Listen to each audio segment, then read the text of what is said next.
Angels Care Home Health, serving Hayes and the surrounding areas, is a Medicare-certified home health agency providing quality skilled nursing and restorative therapy services to patients in their homes. They're polite. I mean, they just take the time for you.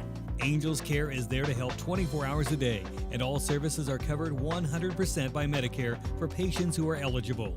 I like the Angels for what they've done for me. Angels Care Home Health.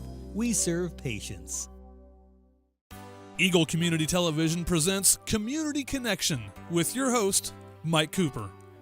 Hello and welcome again to Community Connection from Eagle Community Television. Thanks for watching, and thanks as always to our producer of the series, Jeff Durall. We're at the Rockwell Learning Center, Education Center, USD 489, with Anita Scheve, who is the Director of Programs for the Learning Center of Ellis County. We're talking about the Hayes Community Action Poverty Simulation.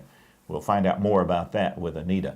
First of all, if we could, Anita, your 6th year now at the Learning Center. It is. Tell me about the Learning Center, a little bit about it. We are a virtual school and an alternative high school for both traditional age students who are 16 or older that have dropped from their traditional school, and for adults who want to return to complete their high school diploma. We're not a GED program, it is an actual Hayes High School diploma. Mm-hmm. So students are finishing what they didn't finish in high school so that they can take that step to move on to what's next. With a full-fledged high school diploma? Exactly, with a high school diploma. Classes are online, so it's flexible. They're accessible 24 hours a day, 7 days a week, so students can work it into their life and what other obligations they have. Where does the funding come from for the Learning Center, That's Anita? a great question. That's changed a little bit. As you know, school funding is a hot topic, and we are funded just the way that traditional schools are funded, have been in the past. Actually several different mechanisms, and that's why we've pursued some other opportunities for funding, including grants, and that's how the Learning Center got started, was through a grant. But and basically it translates to less money, less service provided, fewer people who can be served and come up with this high school diploma. So funding is vital. Funding is huge, and funding was cut for the way that adults are funded. Mm-hmm. And so we're working within those parameters. We've had to make some adjustments. We'll see what happens. And in fairness, some programs are sacrificed. Right. We lost our classes for teaching adults English as that English was a second language. We had to cut that program. We lost half of a teacher. We've lost our evening hours. We've cut our free babysitting. Yeah, we've cut quite a bit. So we're down to the bare bones. Oh my, you've cut it all. But we've still had, last year we had 34 graduates, which was the largest in the history of the Learning Center. So it's still working. It is working. Educators always find a way, it seems like. Yeah, but it gets harder and harder. It is hard. Let's talk about the Hayes Community Action Poverty Simulation.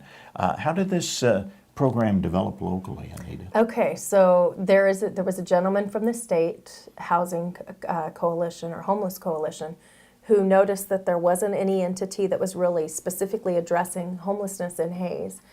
And every year they conduct a point-in-time count in January.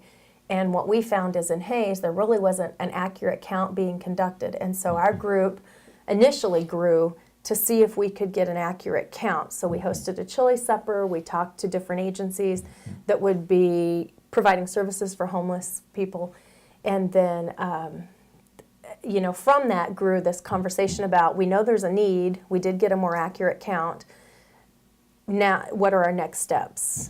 And so we've had that conversation for about a year, and I guess our heart is first for people to know that there's a problem, they have to experience it firsthand. And so several of us had gone through the exercise of a poverty simulation.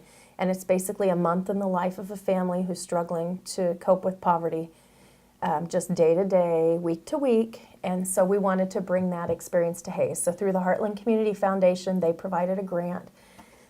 So that's our hope, is to bring in some community leaders and people who are interested or have a heart for the cause of people who are living in poverty, or people who might be experiencing homelessness, whether chronic or just situational, but for them to experience this firsthand, and so then we can have a conversation about what are our next steps. And that's my question is, who would benefit from this coming event Yes. that 489 and the Housing Coalition is sponsoring? Anyone who has an interest specifically in this issue, anyone who is in a position to enact change or Give support us a our cause. couple of examples, because initially when we talked about the coalition, the Housing Coalition, we visited with Pastor Nolte from the Methodist Church, Right. and also with Pastor Lasik from the Presbyterian Right. Church to get this started. Who would you like to have attend this evening? Right. We have invited city commissioners, county commissioners, leaders in the community in both business and nonprofits. We have invited United Way board members. We've invited Board of Realtor board members, people who work specifically in housing. We have a broad range of people that like I said, anyone who really has a heart for this. We have 80 to 88 spots to fill up that we would be happy to have a full house that day. And what's the registration deadline? February 22nd will allow us to, if you join us for lunch, it will allow me to have an accurate count for lunch. What's the cost to an individual? It's free. It's free. I know. What's the commitment time-wise? Thank you.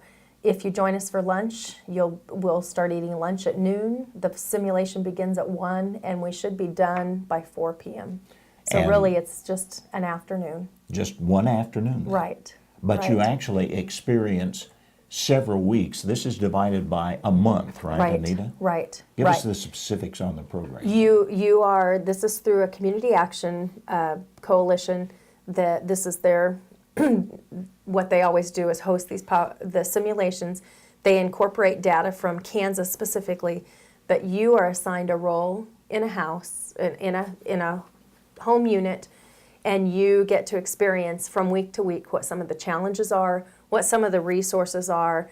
The gym it's at Washington Elementary. The gym will be set up so that you can go to the different community agencies that might provide support, or go to different utility companies and try to plead your case. It just allows you to experience how some things that in the middle class you might not perceive as a challenge become a challenge when you're dealing with it on limited resources. It's amazing because, first of all, you figure out what you have to do. You wait and see what the consequences of those actions are, and that would be week one. Well, and making choices about what's important, exactly. And week two, then you face the situation of you don't have enough money to pay all your bills. And then your frustration of waiting in line after this time begins to take its toll. Right. Week three, the balance between real life events, eviction notices, child care arrangements falling through. Sometimes we don't even think about that, Right. especially if we don't have that situation that we're facing. Right. Problems with a job, maybe. And then in week four, struggling to get the bills paid, avoiding the payday lenders, keeping children in school, fed and safe. So you're really trying to replicate what families are struggling with. Right. Well, and struggling with unlimited resources. I think sometimes you think, well, families struggle with this, but a car broken down isn't making a choice between work and school for your children. It just helps put a different lens on some of the issues that everybody faces. Or trying to face the repair bill of that vehicle. Exactly. While you're trying to also put food on the table and maybe paying for a tuition increase of school Exactly. issues, lunches, for example, Exactly. things like that. Exactly. What kind of a situation are we talking about in Ellis County as far as this situation, homelessness, Right. if you will? Can you Well, and I provide us think any numbers? in Ellis County, it's hidden specifically, and the reason the Learning Center got involved, we were really noticing, especially in our 18, 19, 20-year-olds, a lot of couch surfing. We have students who, by the stereotypical definition of homelessness, you don't see, it's not visible homelessness, but truly they are homeless. And they are sacrificing things in order to have a place to stay every night. And they may not stay in the same home every night. They're just couch surfing on friends' couches, which puts them at risk of being taken advantage of or having to compromise something in order to get to continue to stay. So from Linda Mills at First Call for Help. They are tracking some of the needs. Just in 2015, they assisted 71 households, which involved 175 residents. They assisted with rent to prevent them from being homeless. They assisted with utility bills for 45 households to prevent their services being disconnected. And you think of it, that's one every 8 days. That's a significant amount of. I know in Hayes, we do see the transient population that comes off the interstate, and I have noticed that seems to be increasing. The First Call for Help assists those individuals with emergency shelter at a local hotel. In 2015 alone, 199 individuals were assisted with a room. So, that's 4 per week.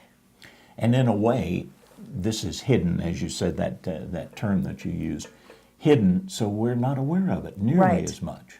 And that's the reason for this community action poverty simulation. Yes. Is to make people get into the shoes, if you will, of people who are facing this. Well, and I think then you always wear that lens. Then when you're driving down a street, you may look at some situation differently when you've gone through the simulation.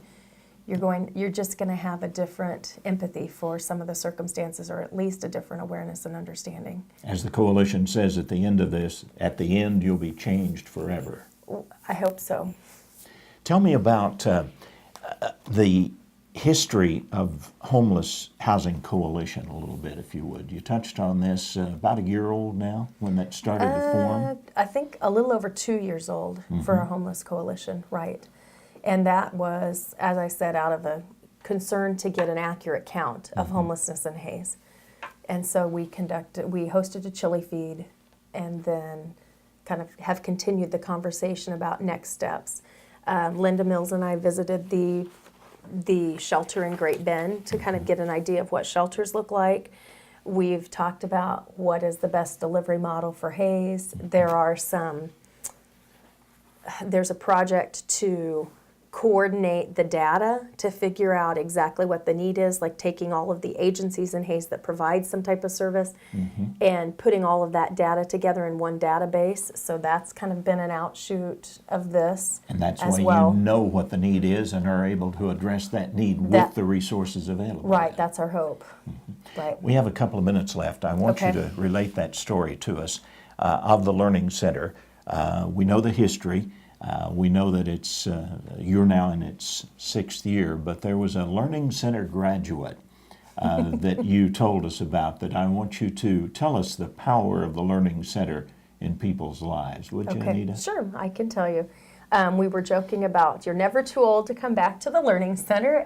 And she looked right at me, as a matter of fact, when she did that. That was Eric.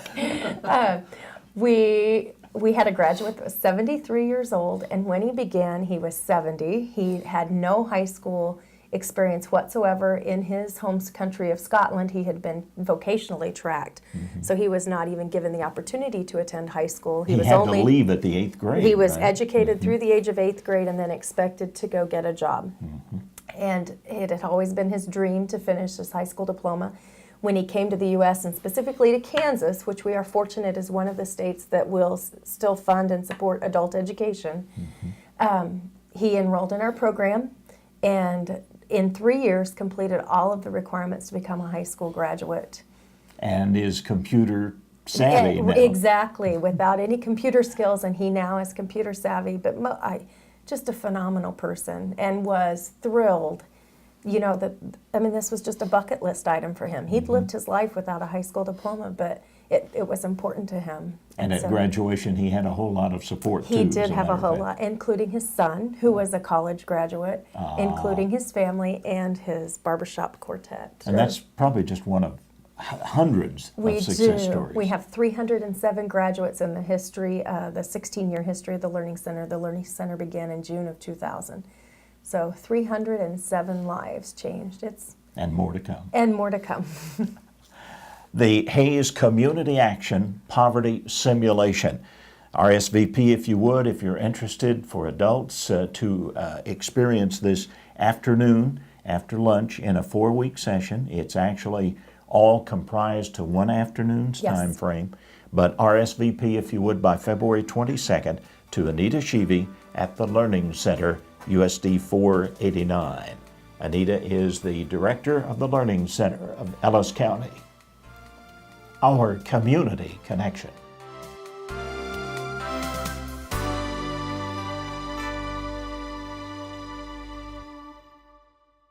Angels Care Home Health, serving Hayes and the surrounding areas, is a Medicare-certified home health agency providing quality skilled nursing and restorative therapy services to patients in their homes. And the Angel Care nurse come to see me once a week.